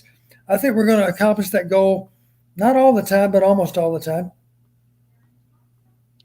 Don, I'll just put this on the screen and allow you to read it. I appreciate Don for what he's saying. I am a proud Hawkeye. A lot of people wonder, why would you do all this work in support of Iowa football? And my answer is, it's a big part of my life was spent coaching Iowa football. I coached for 37 years. 20 of those 37 years were with the Iowa Hawkeyes, and it does matter to me a lot that proud tradition that we established back in the 80s is still in existence here in 2021. And I have no doubt it's going to be around probably long after I'm gone. So that's okay too. That's the way I prefer it. Okay. Roger Edwards brings up the 3-3-5 defense of Iowa State. That's an interesting defense to scheme. I don't know if it's, again, from a schematic standpoint, if it's similar to it like a Don Brown defense or like a 3-4. You tell us, Don, what's it like preparing for this 3-3-5? Well, I'll tell you this. If you're preparing for a defense that's a little bit unique, that makes it more difficult. Let's face it, the assignments are different. A lot of the plays you run against the more standard defenses, you better think long and hard. You better not assume that those are good plays versus a stacked defense. 3-3-5 defense is what we call a stacked defense. It is a unique preparation. I have no doubt that we spend quite a bit of time in the offseason even formulating ways that are better to attack a 3-3 defense, because the one thing out of our coaches is we know we have to find a way to gain a winning edge against Iowa State, not just this year, but every year. And that's a challenge because they've got a wonderful football program over in Ames, and it's always going to be a challenge to beat them. We've been able to meet that challenge for now, 6 years in a row, or is that right? 5 or 6? I'm not sure. Six games in a row, of course. So 7 years. Well, 7 Yeah, years. last year was not a year. Yeah, you're right. But it's the history of the series, of course.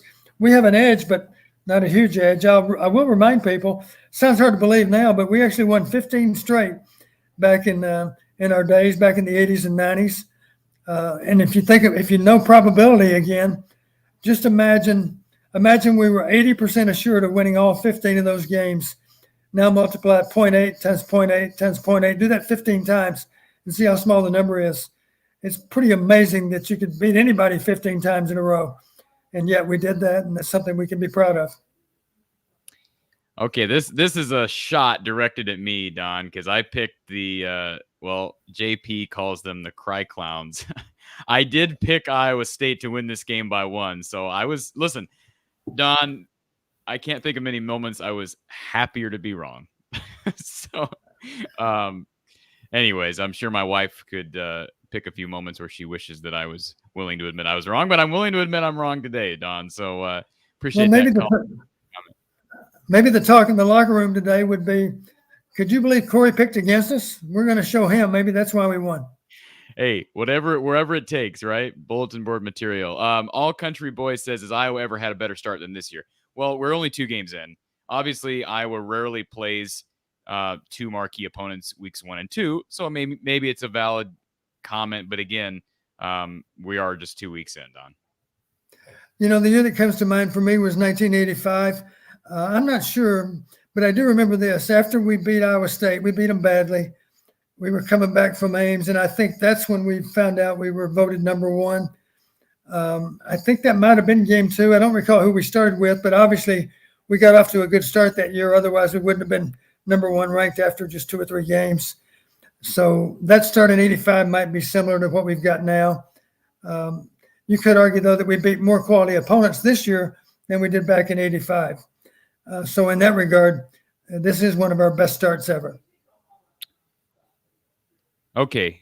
Again, trying to run through these final comments. We don't want to take too much of your time, Don. Charles asks, he wants to know if deploying twin tight end sets could help in run and pass, similar to when we had Fant and Hawkinson. Of course, Lachey, we haven't seen more than just these 2 games from him, but any thoughts on Charles' observation there?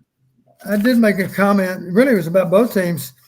Good use by both teams of 12 personnel. 12 personnel meaning 1 back and 2 tight ends. And that would mean, of course, 2 wide receivers on the field.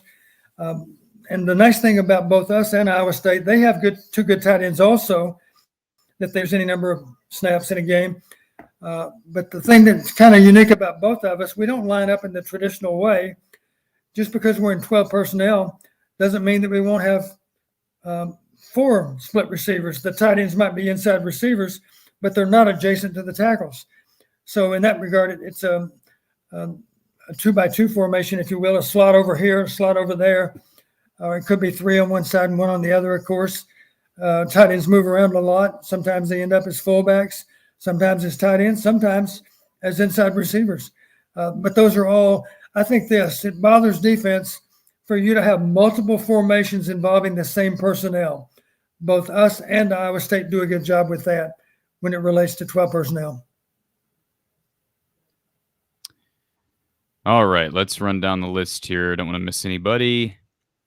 Again, if you want to call in these final few minutes, 860-499-3332. Ross Kim, not quite sure why Ferentz let ISU score and even try an onside kick. Well, obviously, Kirk didn't want them to score. I do think maybe there was something. We talked about this at the beginning of our show, Don, that maybe some of the defensive linemen who came in, maybe that was a bit soon. But that onside kick did make me a bit nervous. I'm sure you were getting clammy. Yeah, I thought some interesting strategy at the end of the game, and I think Matt Campbell was right. A lot of people were surprised. As soon as they got in field goal range, they lined up to kick a field goal. Well, if you think about it, if we simply continue to play football and they try to score a touchdown, the clock will probably get them before they get to the goal line anyway, and they needed 2 scores. So if they could have kicked a field goal, it would have given them a chance, of course, to onside kick, get the ball back, and then have a chance to win or tie. So I think his strategy was good, and wouldn't you know it, the kicker fouled up the whole thought process by missing the kick. I feel a bit sorry for the kid. I was happy when he missed it, but a lot of sad cyclones. And Charles makes a comment, Don, the GOAT. So that's a compliment to you, Don. And Charles, you're too kind. I appreciate that. James Hemmer, what about the throw Charlie almost had as well? I felt it was really thrown really well. Yeah, it was a bit long. It was the one in the corner of the end zone. Charlie did nearly come up with it, had that toe in bounds. Yeah, I thought he did a great job. It's not easy to get your toe inside the line. Of course, your focus is on the ball, and yet your feet have to. It's almost like if you're really a top-notch receiver, your feet seem to understand where the sideline is. There was a play today that Olavi made. There was a great job of getting his foot in bounds, and these guys just have a sense for where the end line is. They know how to drag that toe and catch the edge of the playing field, and I think Charles did a great job on that play, and it simply wasn't quite in bounds, but it was a great effort on his part. Maybe if he had controlled it initially, I guess maybe it would have been ruled a touchdown. It was a really great effort on his part. Charles making another comment here. We're in great shape. Totally would agree with that. We've got a Clemson fan here who's congratulating the Iowa Hawkeyes on the win. Let's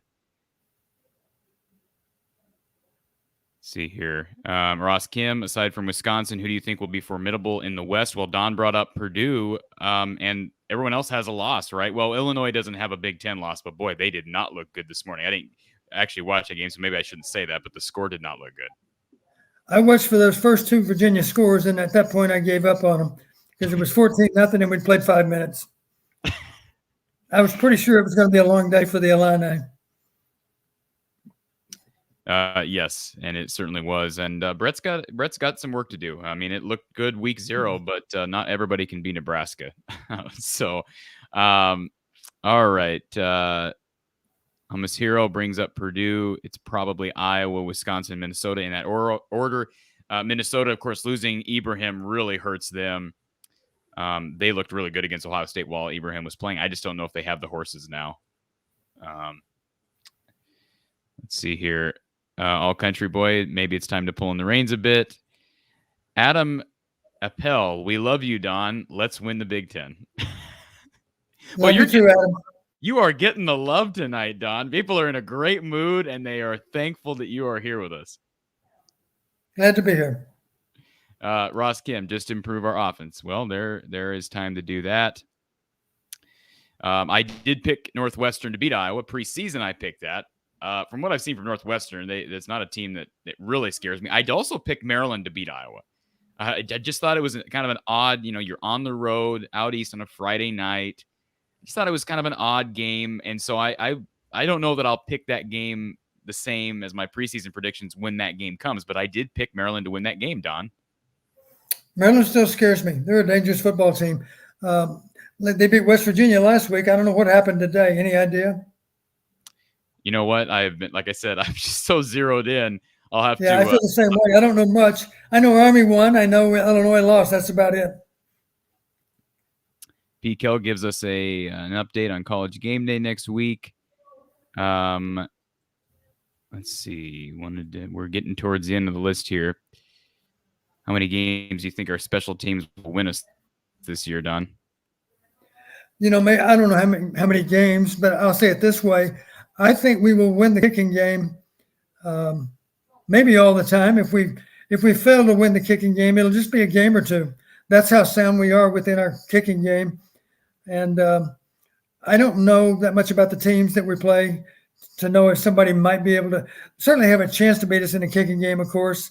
But we do a good job in all aspects of the kicking game, and our specialists are outstanding. Our snapper's good, although today we got a high snap. That's true. But our punter, our place kicker's good. Our return specialist is good. Our coverage teams are good, although I admit the kickoff coverage hadn't been tested, but our punt coverage has been promising too. I think all those guys take a lot of pride in what they do, so that gives us a chance to win the kicking game. I'll be optimistic and say win it in each and every game.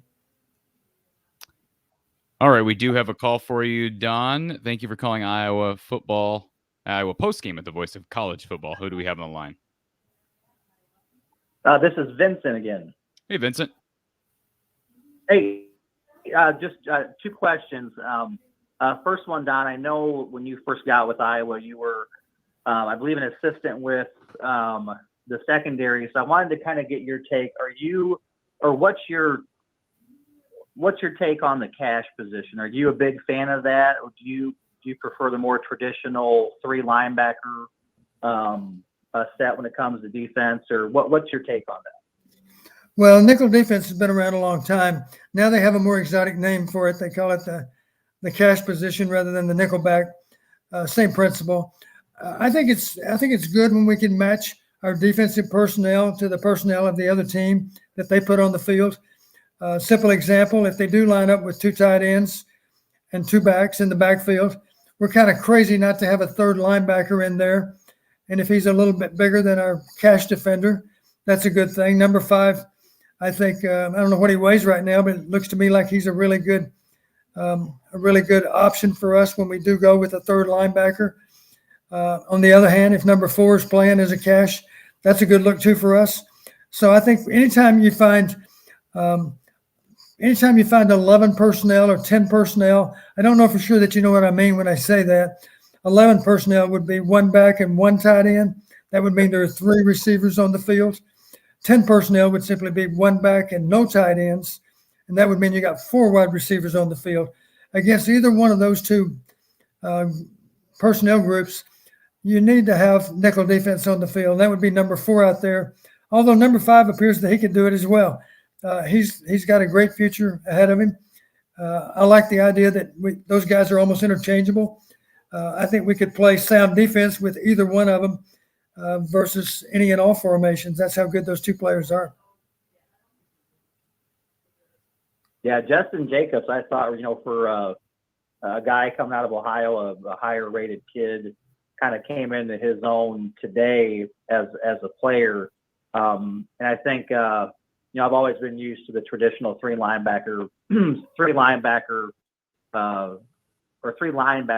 the defense for Iowa. But I think it's been a good change for us to go to the cash position to match up better defensively with some of the formations that you see now in college football. And my last question, and again, guys, I appreciate the call. Don, I know you're an Army alum, and I'm sure the date today hasn't escaped you.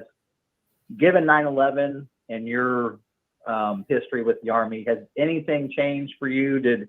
Or what kind of impact did that have on you? Well, I still remember what I was doing. I guess we all remember what we were doing when we first saw the plane go into the tower. I feel fortunate that I didn't lose any friend on that day. Not that I'm aware of. I guess there's always a chance that there's somebody I didn't know about, but obviously not a close friend because I would know. I do think, frankly, it worried me all day long today because I think there's always a chance, if you're inclined to want to do harm to the U.S., what better day to do it than today, 9/11, whether it's a 20th anniversary or a 10th anniversary, or even if it's an 18th anniversary. I think didn't we have a traumatic event, I think just 2 years ago on this date. So let's face it, if they can do harm to us on the anniversary of 9/11, that's been my concern all day long. And I guess I haven't checked the TV, but I guess if anything traumatic happened today, we'd know about it by now through one source or another. So I'm just grateful to those that defend our country. The truth of it is it's hard for people to imagine, but every time we went into the field, I was in the first Cavalry Division way back in time. And when you take a division of an Army unit onto the field for training all at once, I can just about promise you every time we went in the field, somebody didn't come back alive because the training is dangerous work, one type or another. Maybe it's a problem with just an explosion of some type, or maybe somebody's sleeping in the wrong place and gets run over by a tank. Those kind of silly things happen. Maybe it's an aircraft strike on a low-hanging limb, because back then we practiced with nap of the earth flight. You're flying at low levels right above the trees in training. So there's just a lot of things that can go wrong when you train. And let's face it, if you're stationed in Afghanistan, or Iraq back in time, or Vietnam way back in time, when you're leaving the country to serve your nation somewhere else, you may never return. That's just simply what you sign up for, and it's the ultimate price to pay, of course. But it's the price that so many of us are willing to pay to all but guarantee our peace and prosperity on this side. So I'm just thankful for those that serve today, and I do have the utmost respect for them because they're risking their lives in defense of the rest of us, and that's something we should all be thankful for. Well, Don, as an avid Hawkeye fan, I want to thank you for what you've done for the University of Iowa as a coach, but more importantly, I'd like to thank you for your service that you've also given to us. And gentlemen, again, I thank you guys for taking the call. Thank you, Vincent. We appreciate it. All right, thanks, bye. All right. We are wrapping things up here. I did like this question from Hummus Hero, Don. If Iowa wins the Big Ten West this year, does Kirk Ferentz sail off into the sunset? You're going to laugh. That reminds me of a funny story. I got to take you back to 1981. Kirk won't mind me telling this. The day we beat Michigan State and clinched a Rose Bowl berth, Lisa and Kirk and Mary and I had dinner together. And I remember that night we did celebrate a little bit. I remember even having a beer, which is unusual for me. And we actually just jokingly wondered, wouldn't this be a great time to retire from football, to go out on top? Well, that was 1981, and Kirk was still in his 20s, and I was barely into my 30s, so we weren't quite ready for retirement. We didn't have that much money put away at that point, that's for sure. So I guess it would be tempting on Kirk's part, but here's what I know about Kirk and his relationship with his players. Those guys he recruited, those younger players that he recruited, they signed on with Iowa with the expectation that Kirk was going to be their coach. So even if we had a great season and went out on top, I think Kirk would feel a tremendous sense of loyalty to those players that he just now recruited to the program. And for that kind of reason, I doubt seriously that he would sail off into the sunset, as they say.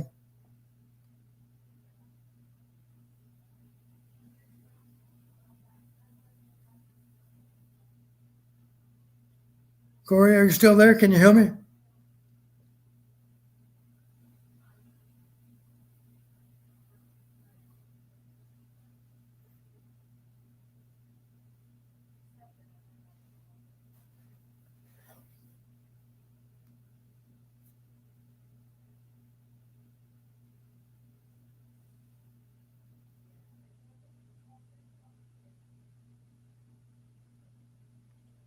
All right. I'm back, Don. Sorry I lost you.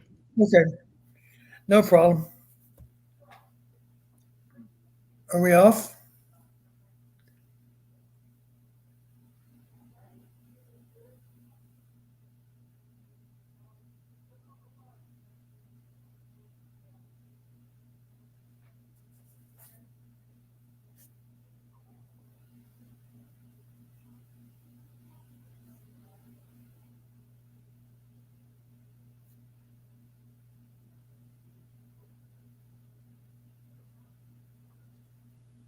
All right. Can you hear me, Don?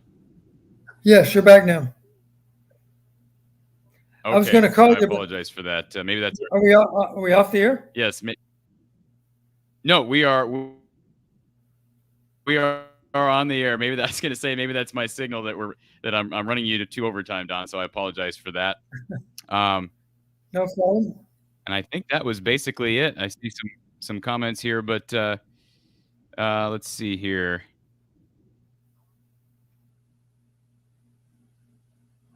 Well, this comment doesn't make a lot of sense. I have to say that.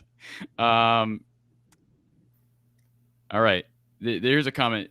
Ohio State is a very beatable this year. We can win the Big Ten. Petrus needs to calm down. He had a lot of high throws. Any of them could have been an interception. That's true. Very true.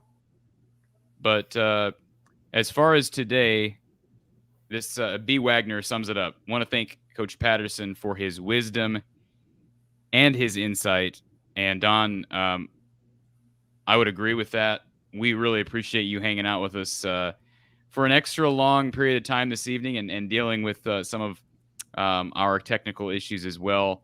And certainly it's a great day. And I encourage fans, I'm sure you would do the same, Don. I encourage fans to enjoy today because this was a special day. I mean, to win the 6th straight Cyhawk game, you just can't. I mean, just in history, this is a rare thing, especially with the status of this Iowa State program right now. Matt Campbell's got things rolling, but Iowa has had Iowa State's number, and that's nothing to take for granted. That's true. Thanks to B. Wagner for his kind remarks. I appreciate it. And I want all of you to know I enjoy visiting with you about Hawkeye football. It's something that's near and dear to my heart, too. All Country Boy talks about a bruising back. Maybe one of the Williams brothers. That's one comment that I did miss that I wanted to throw up here. And I know, Don, you are high on the two, on LaShawn and Gavin Williams. So who knows? They may end up getting some time this year as well. And there was one other comment that was toward you, and I don't want to miss it. Here it is. Event Tide says, great show as usual. Love hearing Coach Patterson's perspectives. So I appreciate that, and I'm happy to share my insight. So again, wrapping things up today, Iowa with the 27-17 win over the Iowa State Cyclones, and Spencer Petrus improved, seemed to play better. Again, the defense has just been spectacular. So things to watch for next week. John, do you have anything else? Corey, you're cutting in and out. Kent State? I'm sorry. Do you have anything else to add on Kent State, Don? Well, I think we have to. All I would do is simply mention Toledo versus Notre Dame. That's one. That's another MAC team versus a powerhouse football program that's one of the best in all of college football, and that was a struggle. So we just need to respect all opponents, fear none. That's all.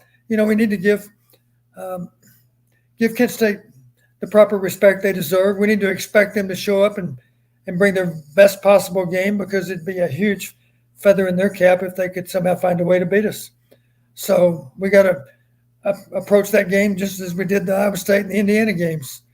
Let's put our best foot forward, and let's be sure if we ever do go down, we go down playing at the top of our game. All right, Don. That's a good way to finish things off. Thank you for joining us this evening, and we'll talk to you next week, hopefully after an impressive win over Kent State. We look forward to it, Corey. All right, you've been listening to Iowa Postgame at the Voice of College Football. We want to thank Mark Rogers for helping make this possible. Of course, From the Hawkeye of the Storm on YouTube. If you haven't already subscribed, go over to From the Hawkeye of the Storm on YouTube and check out the podcast wherever you listen to your podcasts as well. We will talk to you next week on the Iowa Postgame at the Voice of College Football. Go Hawks, everybody.